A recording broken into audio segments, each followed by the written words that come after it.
Министерството за внатрешни работи поднесе кривична пријава против поранешниот министер на МВР Оливер Спасовски за злоупотреба на службената положба и овластување, бидејќи додека бил на чело на министерството ја искористил својата службена положба и овластување за да овозможи правен субјект технички преглед во општина Сарај да се стекне со противправна имотна корист во износ од 5,5 милиони денари или над 90.000 евра.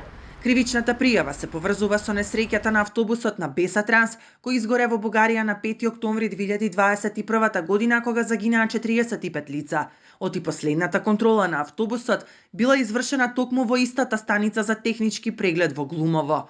Во кривичната пријава се наведува дека Спасовски го сторил делото со тоа што во законски предвидениот рок не донел решение за одземање на овластувањето за технички преглед, иако таков предлог бил доставен од надлежната организацијска единица за граѓански работи.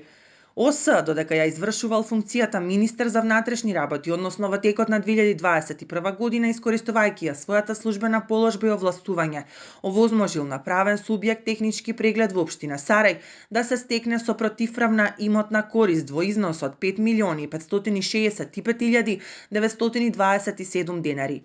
Иако знаел дека рокот за донесување решение за одземање на овластувањето е најдоцна до 15 дена од денот на доставување на предметот, не ја извршил својата службена должност.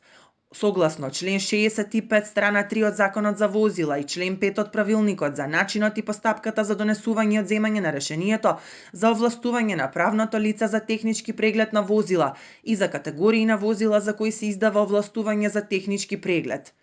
Екс-министерот Спасовски пак целосно ги отфрла ваквите тврдења, истакнувајќи дека ВМРО се активира секогаш кога треба да се дефокусира јавноста од вистинските скандали на владата, криминалот и лошата економска состојба. Во целост ги отфрлам наводите во така наречената пријава. Не ме изненадуваат методите, ништо ново. ВМРО се враќа на сцена, секогаш кога треба да се дефокусира јавноста од реалните скандали на власта. ВМРО-ДПМН беги сака да го отрне вниманието од важните теми, трагедијата во Кочани, мигрантите, криминалите и лошата економска состојба, така да се е јасно, ова е класичен обид за политички прогон, за дефокусирање на темата од мигрантите и скандалите на власта. Само имам лична дилема, дали повеќе им сметаат моите резултати кога бев министер или пак проблем е мојата посветеност во борбата за вистината како опозиционер. Од СДСМ додаваат дека кривичната пријава против Спасовски не е правна, туку политичка приказна и дека со неа се прави дефокус од мигрантите.